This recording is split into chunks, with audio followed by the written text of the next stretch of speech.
Ito na yung huli.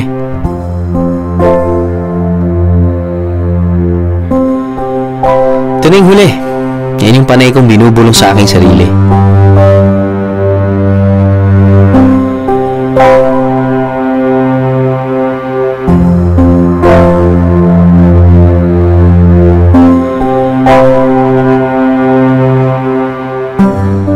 Dumating na naman ako sa pagkakataon na desperado. Lumalayo, ngunit puso ko'y tumatakbo pabalik sa iyo.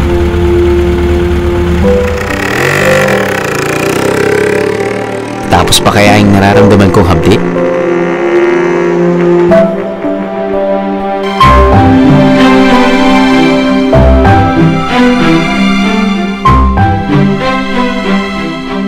Dahil kahit ano man ang gawin, kahit ilang pang pansit-pusit man ang aking ubusin, alam kong hindi na haba ang buhay ng relasyong to. Kaya ang sakit na to, kailangan ko lang tiisin.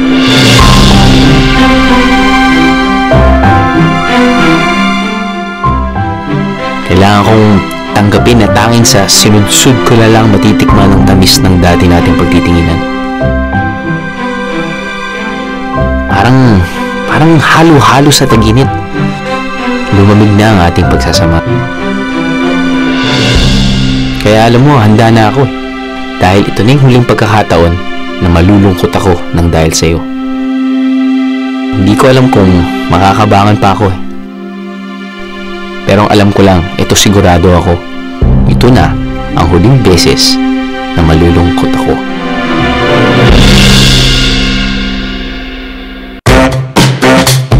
Biyernes na naman at ngayong gabi, bibistahin natin ang isang kalapit na probinsya ng Maynila. Isang probinsya na kilala ng karamihan, ngunit maraming pang natatagong kwento na hindi pa napakinggan. Ito ang lugar kung saan hindi na kinakailangan magmahal, masaktan, at maiwan para makapag-food venture lang. Let's explore Cavite, viajeros! Ano, sama ka sa biyahe ko? Kung mag-iikot-ikot ka sa bayan ng Cavite, makikita mo ang malaking impluwensya ng kanilang kasaysayan. Mula sa mga historical landmark na kanilang pinangangalagaan hanggang sa mga kaugalian na kanilang nakasanayan.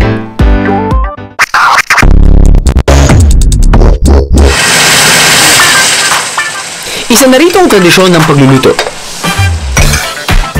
Ordinaryo man sa unang tingin, ang mga putahe nila ay may kwento rin. Umpisahan nga natin sa impluwensya ng mga Chino. Pagdating sa handaan, isang putahe ang hindi pwedeng makalimutan.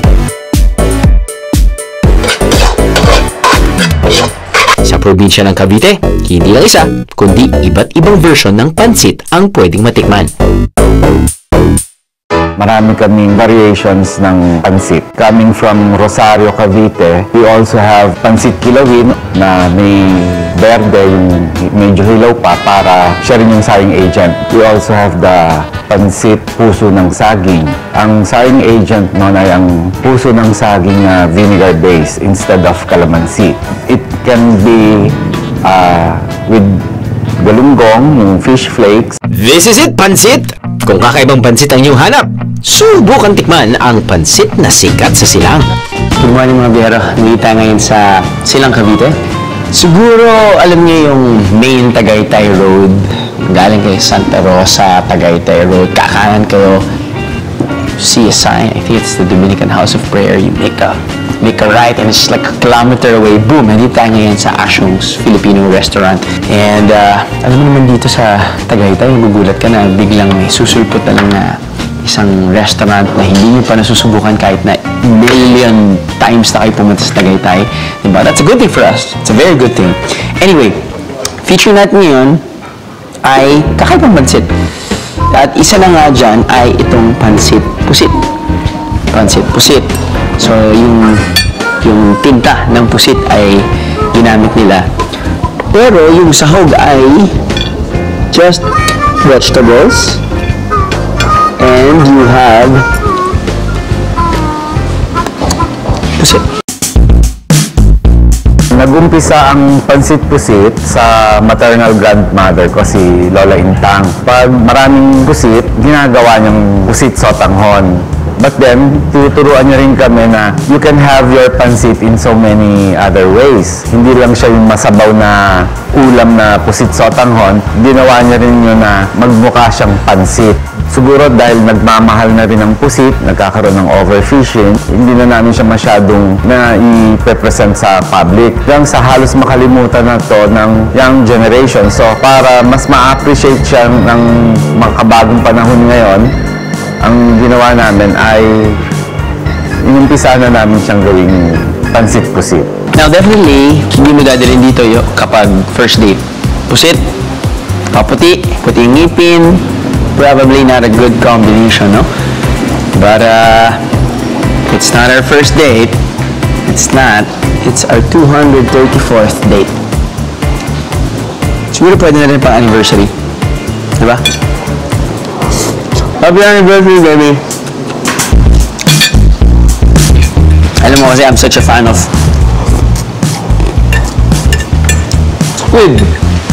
Lalo na kapag pupunta ka sa mga Spanish restaurants, gamit-gamit nilang sotanghon, and it's pretty good. It's pretty good. I mean, besides your usual pancit bihon, canton, lomi, at least this is not your usual type of pancit. This is what they call Cavite cheesecake. Kamay na lang natin.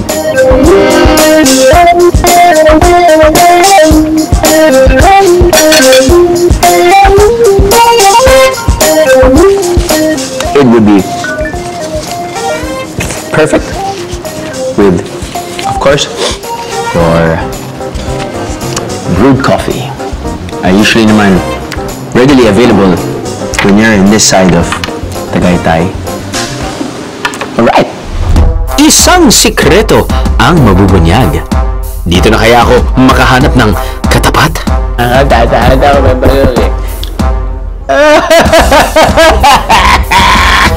Dahil sa pagdating sa tigiman, hindi ako magpapaawat. Ano? Sama ka sa biyahe ko? Ano? Sama ka sa biyahe ko?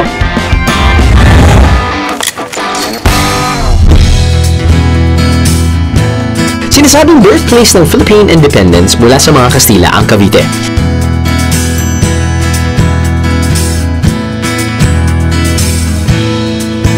This is the place to be para sa mga gustong balikan ang kasaysayan.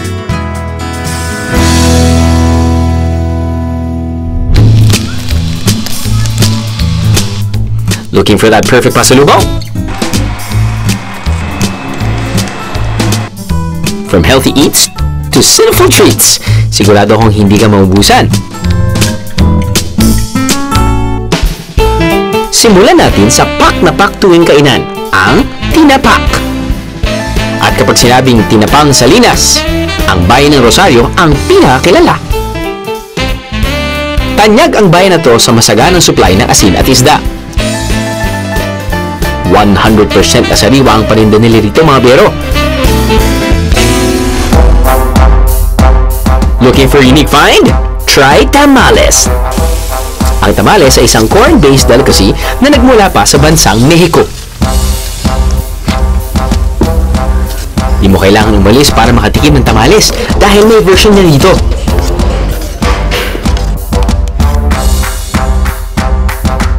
Ang tamales ay dalayan ng mga Kastila galing sa Mexico, kaya natutunan to ng mga Caviteño. Sa Mexico, mais ang ginagamit nila, pero dito sa Pilipinas, gumagamit tayo ng bigas.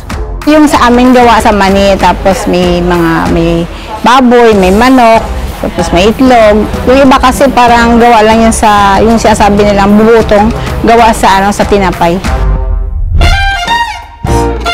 Gusto nyo ba ng pasalubong na hindi lang nakabubusog, pero puno rin ng kasaysayan? Sa bayan ng Imus, subukan yung dumaan.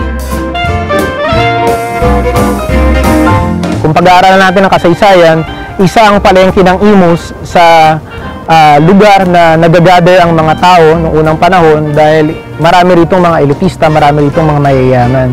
Walang refrigeration nung time na yon. Pagkakatapos nila magtinda sa palengke, ginagawa nilang longganisa, yung mga natira nilang mga baboy na tinitinda upang ma-preserve yung mga paninda nila sa susunod na mga araw. Mahalin tulad natin to sa lasa ng adobo. Ang lasa ng Imus longganisa ay balanse sa lahat. No, yung alat niya ay katamtaman lamang, ang asin niya ay katamtaman din. Malinamnam siya dahil may atsuete. Tapos yung bawang niya ay sakto lang. Hindi siya masyadong mataba, tapos katamtaman ng laki.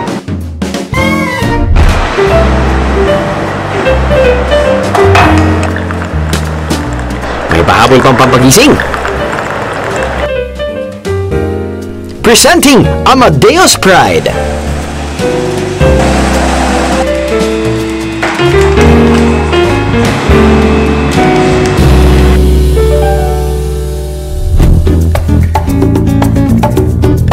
Kakanin! Isa itong klase ng merienda na madalas gawa sa malagkit na kanin. At kapag sinabing kakanin, maraming pwedeng ibida ang Cavite.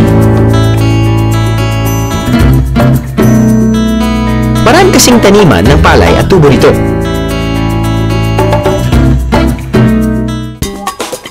Simulan natin ang kakanin na dahil sa sarap, hindi ka na maghanap ng kasunod. Sinudsod. Ano po ba ang ibig sabihin ng sinudsod?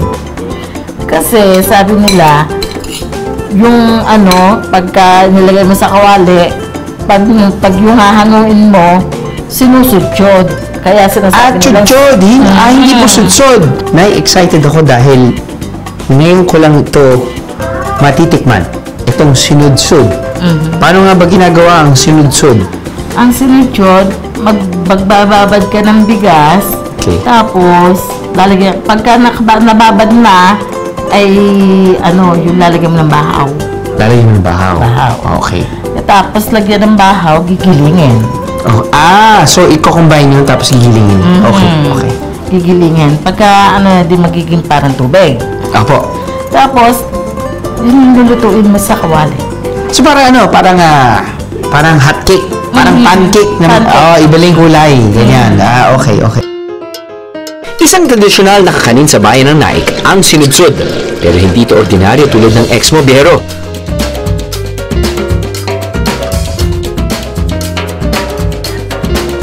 Special ito dahil masabaw at hinahaluan ng yelo.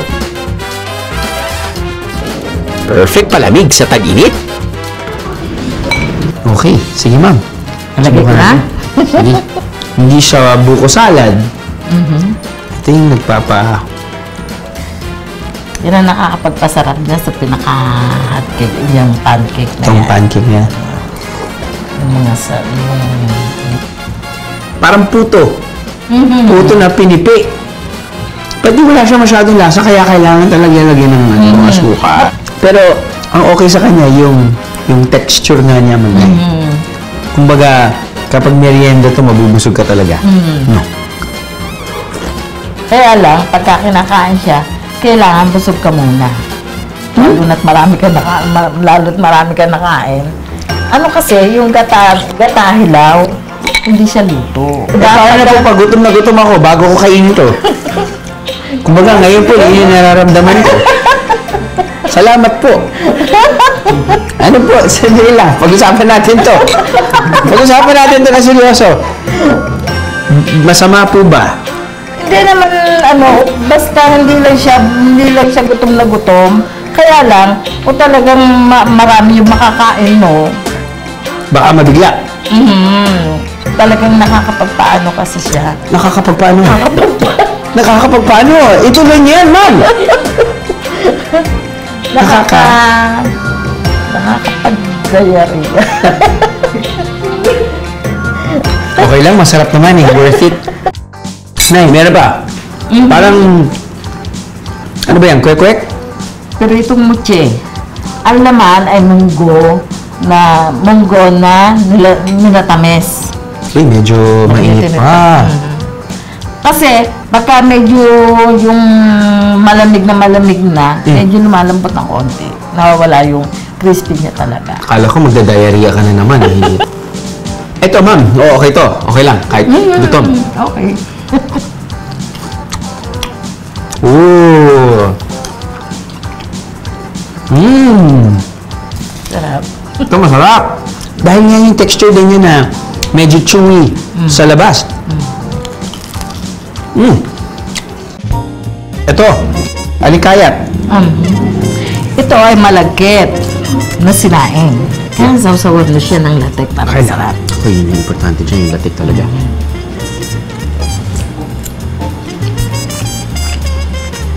Ano pinagkaiba niya sa mga ibang kakanin, Nay? Medyo similar din siya, no? Sa mga ibang kakanin? Ano ba mga... Biko, parang ganyan. Parang biko, no, ma'am? Ang ano nga lang niya, ang biko kasi puti.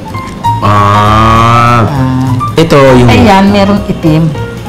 itim na bigas. Ano mo kasi, Filipino favorite to eh. Yung texture kasi ng kakanin. Yung sarap. Matamis na. Mas maglalagay ka pa rin natik na may konting alap. Di ba? Nalo. Ayos, Nay. Salamat. Sure akong sing-tamis at sing-lagkit ito ng tinginan nyo noon. Di na nga lang ngayon. Naihugot pa. Sa bayan ng Trece Martires, isang lugar ang madalas bisitahin ng mga turista. Kung gusto mo raw maglibot sa bahay ni Presidente Aguinaldo, parang ito na rin yun.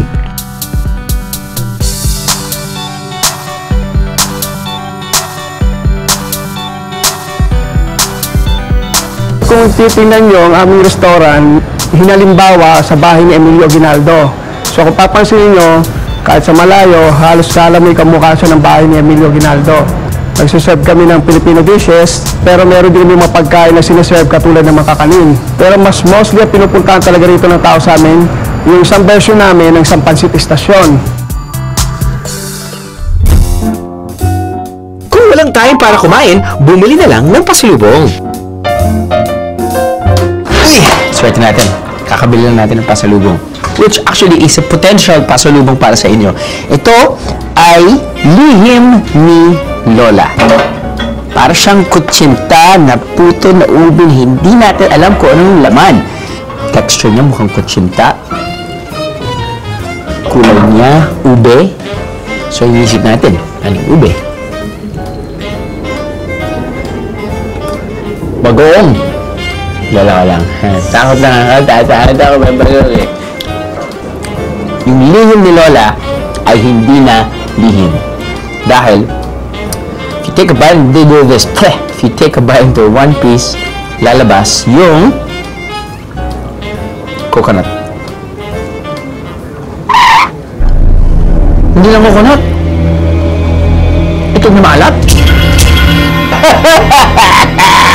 Hindi ako kaya na itig na maalat eh.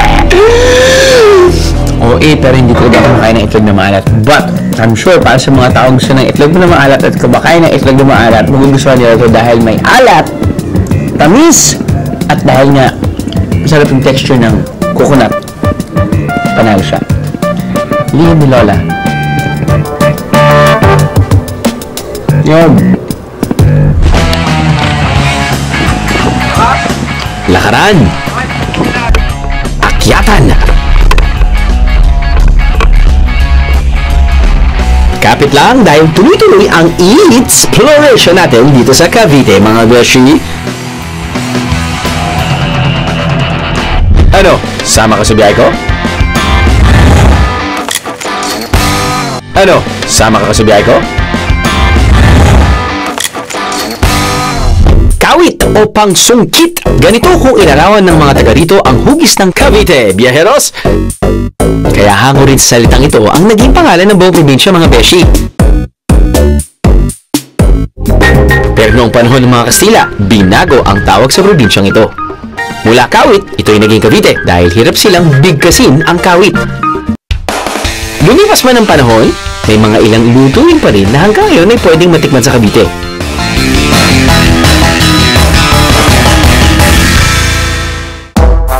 Parang itong narinig kong putahe na tuwing may patay lang daw hinahain noon.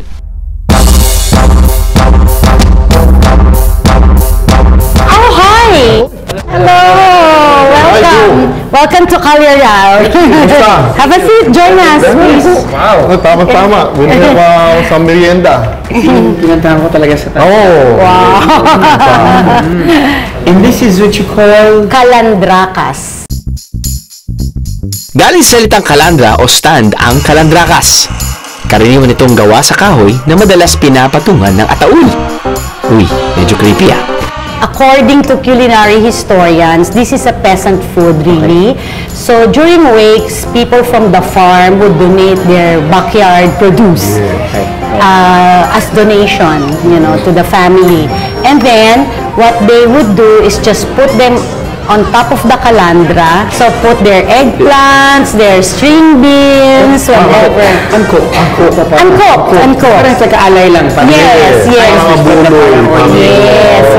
So parang donation, parang to help feed the mourners. Okay, so that's their contribution. And then what the family will do is gather everything. Make a dish out of it. Yes, whatever is there on the table. Actually, it's complex because it's made of a lot of ingredients, mostly vegetables, plus some noodles, sotanghon. So, yung mga tanim nila sa backyard. And then, just add some noodles para mas maraming carbohydrates. Mas madami. Actually, you can add pork, whatever is abundant. There are several versions of calandracas. In some towns in Cavite, they put soup. Different versions and then different ingredients. Nag-evolve na ngayon, I'm sure. Yes, it actually became a popular merienda dish in Cavite. So, if you go to the carinderias, some of them would serve calandracas like your typical pansit. And they would partner it with Donuts. Mini donuts. That's our version of donut cookies. sopas tansa. Yeah, it's actually a cookie. It's a cookie. Try it. Pero it's wood fire oven ang ginamit dyan. So merong I have that smoke. The pugon flavor. Oh, please. Suspense is killing me.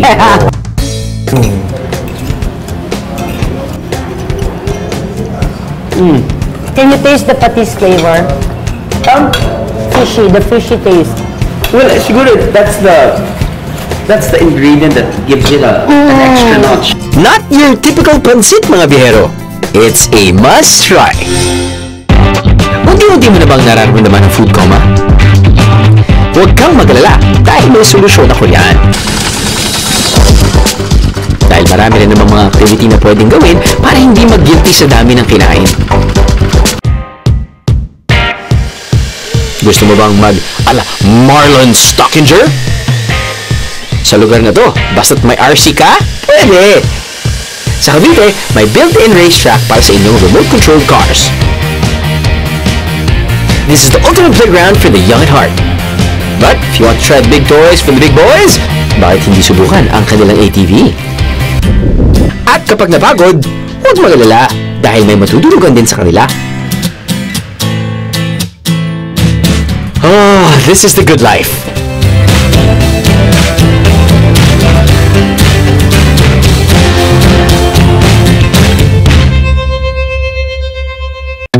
Buhay na buhay pa, mga biyero. May activity pa ako para sa inyo.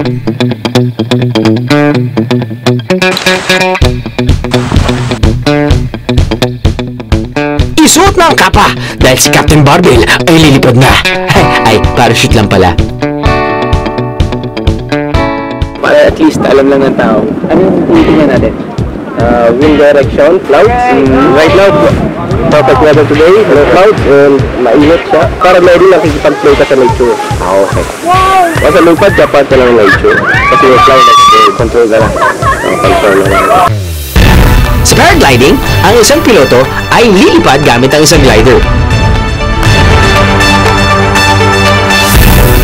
Tulad ng isang aeroplano, may control din ang mga glider na to. Kaya bago ka maging piloto, kailangan mo muna ng masusing training. Kaya biyeros, kailangan may kasama kayong eksperto rito ha. Gusto ko lang malaman, Bakit niyo napili ito? Dito sa Carmona Ridge, anong kinagandahan nito at bakit okay magpapagawa? Ito yung mabilis na puntahan galing ng Manila. Just only 30 minutes from the airport. Ano siya, mabilis at mabilis yung turnover niya kasi pagdating siya mabilis siya agad umakyat. Ito, pagdating sa hangin, kumusta? Pagdating sa akin, overall dito, maganda, flyable siya during annual season.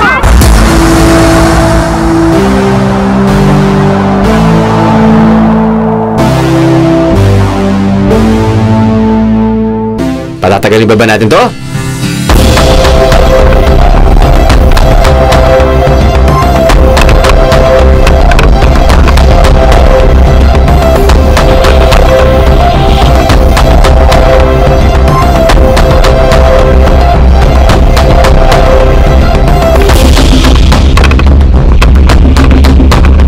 Wow! Ang ganda-ganda naman!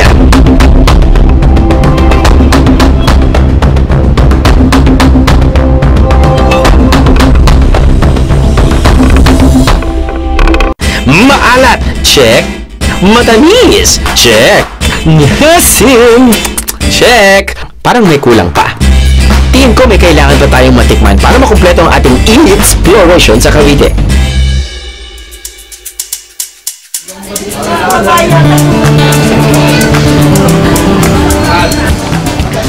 Now, ano yung hinahanap nating mga ingredients dito ngayon, Chef? Ngayon, gagawin natin yung Siento 15 dito tayo. Ayan. Yung Siento 15 kasi, isa siya sa Chabacano na lutuin na iilang tao na lang nakakalam. Chef, Ayun. anong kailangan natin dito? Kailangan natin, syempre, yung bida. Siling haba? Oo. Siling haba. Kailangan natin 115. 115? Bakit 100? Ba't sobrang eksakto? Oo nga kasi before, sa isang malaking langka, kailangan sigurado yung magluluto nang ilalagay niya sa isang prutas, yung sobrang laking langka, 115. Kaya tinawag siyang Siento 15. Doon ang galing yung pangalan niya. Kaya mas matanda pa siya sa mga sa mga lutuin na ang tawag natin Bicol Express. Kaya pala namamatay yung mga lutuin Chabacano. Oh. Kasi parang ang tingin ng mga kabataan before, teka, Maniling, kung ano yung uso sa Manila, dapat ay hindi yung pinapakita na. So pag Chabacano, galing Zamboanga yan? Ayun yung akala ng iba, pero yung Sambongueño ng Chabacano, nag-originate sila sa Cavite. Pumunta sila ng Zamboanga, yung mga Espanyol, dala nila yung mga tauhan nila. Kaya natuto ngayon yung mga taga-Zamboanga na magsalita Chabacano. Nagiging historian ka na din eh. Di ba kahit pa paano? Ano yan? Parang ganun. Nag-research ka? Siyempre, chef din ako. Before naging history teacher, then love ko talaga yung pagtuklas ng Filipino heritage food. Nakakatawa, iniisip ko, kausap ko si Emilio Aguinaldo na chef. Lalo na sa suot mo eh. Ano ang tawag dyan, chef? Tawag natin dito Rayadillo. Rayadillo jacket. Filipino-inspired. Filipino-inspired chef jacket. Hindi lang si Chef Chris ang proud Caviteño na pinag-aaralan ng kasaysayan ng Cavite sa pamamagitan ng pagkain. Meet the Culinary Generals of Cavite. Ang Culinary Generals of the Philippines ay isang organisasyon na hindi lahat ng miyembro ay kusinero. Isang organisasyon to na nagtutulong-tulong para alamin yung mga lumang lutuin at muling buhayin yung kultura, tradisyon at kulinarya ng Pilipinas. Isa sa mga trabaho ng mga miyembro ng Culinary Generals ay itama yung mga maling sulatin tungkol sa kulinarya ng Pilipinas at nagsimula kami sa Cavite para maipaalam sa lahat kung ano ba yung pinagmulan ng mga lutuin ng Caviteño.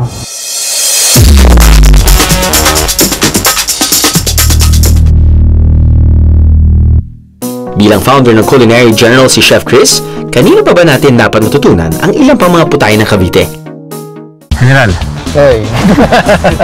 Halika na sa Piera. Okay, Chef. Ano yung titirahin natin? Gagawa tayo ngayon ng Siento 15. Yung Siento 15 ba, talagang baboy mo? Hindi. Depende dun sa lugar. Kasi nag-originate siya sa Cavite City. Kaya ang nangyari, kung ano yung protein dun, may isda, may kuhol, palangka, ayun yung nilalagay nila. Okay. Yun. Parang adobo lang ang pagluluto ng Siento 15.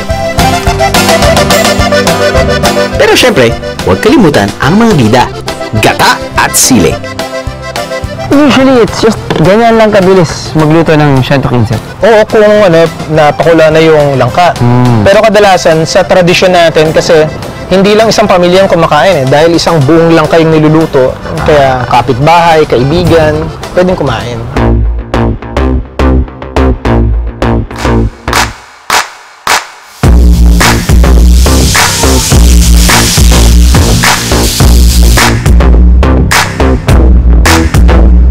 Yun na. In fairness, hindi siya sobrang anghang. Pero nandun pa rin yung sarap ng gata. Okay siya as parang di ko express man na parang compliment to parang lang. Kung na-enjoy mo yan, mas may enjoy mo rin to. Baboy mo to. Baboy naman din. Ito yung nag-decide ako na ipatikim sa'yo. Dahil nasa Tagaytay tayo, konting trivia lang. Okay. Yung pangalan Tagaytay, galing kasi sa baboy mo yun eh. Merong isang event na yung bata hinabol ng baboy mo. Kaya sumigaw siya, Tagaytay. Tagaytay. Bakit Tagaytay? Kasi natakot yung bata, pinapatagaan niya sa tatay niya yung baboy mo. Kaya doon ang galing yung pangalan ng Tagaytay. No way! Talaga. Ilang beses na ako pumunta dito, ngayon ko na nalaman yun. Okay, di ba? Tagaytay. Oo. Ibig sabihin, maraming baboy mo dito dati at native black pig. Wow. Yun, galing sa baboy yung pangalan ng Tagaytay. Ito yung talagang traditional na kinakain dati ng ating mga kababayan dito sa Tagaytay at sa Cavite, sa Upland. Baka gusto mong tigman? Sige, sir. Ihahalo ko na dito. Sige. Kamusta? Pwede to. Pwede, no? Oo. Baboy mo yan? Baboy mo rin to. Anghang sarap! Pagkatapos mabusog ang ating mga tiyan, oras na para mabusog ang ating mga puso. Bisitahin natin ang mga lugar na confidently beautiful with a heart. Bukod pa riyan, dadalhin ko kayo sa isang paraiso. Sa Cavite ba tayo? Or nasa Amazon? Tuloy lang ang adventure, mga biyero. Ano? Sama ka sa biyahe ko? Ano? Sama ka sa biyahe ko?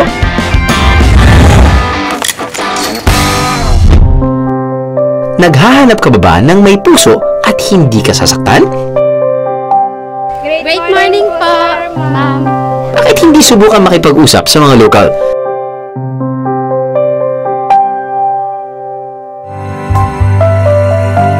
Malay mo, dito mo na makita ang inyong The One.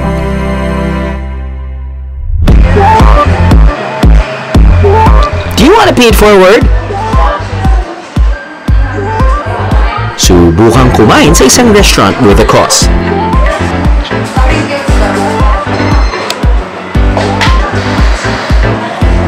Ang Sari Cafe, short siya for sariling atin at sari-saring produktong Pilipino. Hindi lang siya cafe, store and restaurant rin siya. And yung advocacy talaga natin is to promote yung mga local food products. Pinapresent namin siya in creative ways. Sinusupport yung mga local industries, mga small cottage industries. Malaki ng profit ay pupunta sa kanila, hindi pupunta sa big companies.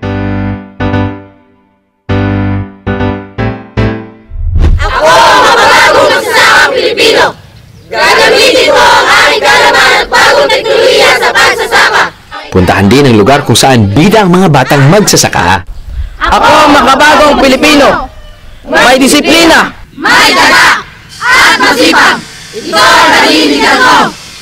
Ang advocacy po ng Terra Verde Eco Farm and Resort ay tulungan po yung mga bata na out of school youth.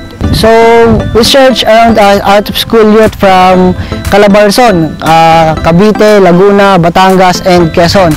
Meron tayong mga 20 students. So, ang advocacy po ng Terra Verde, ibalik sila sa farming. Ina-embrace po namin yung advocacy na kailangan mayroong magpakain sa bansang Pilipinas pagdating po ng araw. Kasi ho, ang farming ngayon is 57 or 58 na po ata ang pinakamatanda dahil nga po sa chemicals. At nakikita din po ng mga bata na kung ang magulang mo ay farmer at hindi umasenso, bakit pa ako magfa-farm?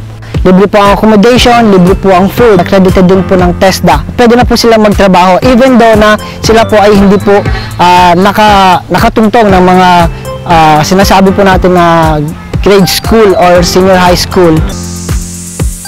Kung tutusin, may libreng pagkain, tulugan, edukasyon, at on-the-job training ang mga out-of-school youth na to dahil sa advocacy program na to. Kasama na riyan ang pagbibigay halaga sa pagsasaka para sa Cavite. Win-win mga biyero!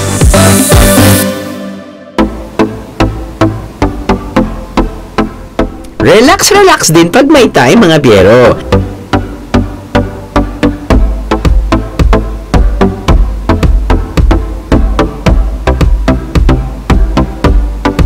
Maniniwala ba kayo na may talon dito sa Cavite? Bah, huwag mag-alala dahil madali lang puntahan to. Konting lakad at akyat lang. At ito na ang sasalubong sa inyo.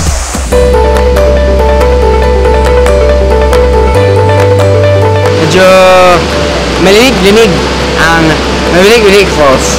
Sounds like it, pero lalabas naman dyan kung ano yung pangalan talaga ng falls dito. Ngayon lang siyang maliit na opening, pero yung agos ng tubig, malakas. Anyway, hindi mo akalain na may gantong falls. All you gotta do is, probably you can use your vehicle before trekking down. Pero yung trek down is about mga 10 to 15 minutes. Kahit hindi ka naman sobrang how should I say this? Ganun ka fit, no? So your mama, your papa, probably your lola, medyo baka mapapaisip tayo doon, no? But kapag super lola at super lolo, pwede. Anyway, after 10 to 15 minute trek pababa, there you go. This is the Malinig Falls. Yun. Nasa Cavite ba tayo? Or nasa Amazon?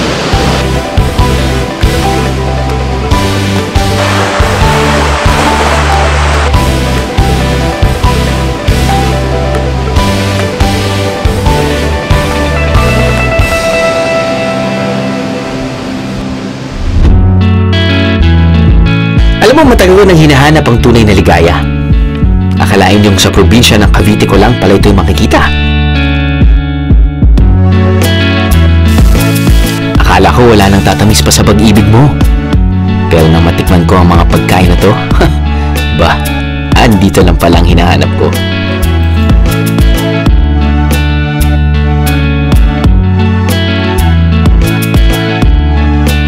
Bonus pa ang mga bagong kwentong nalaman ko. At dahil dito, finally, makaka-move on na ako.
Daming tao.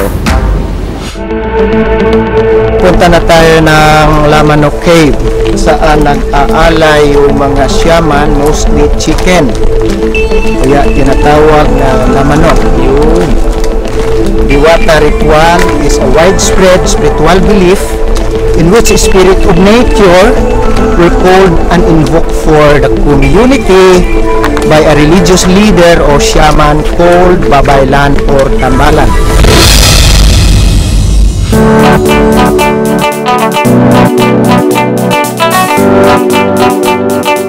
I jump, you jump with me.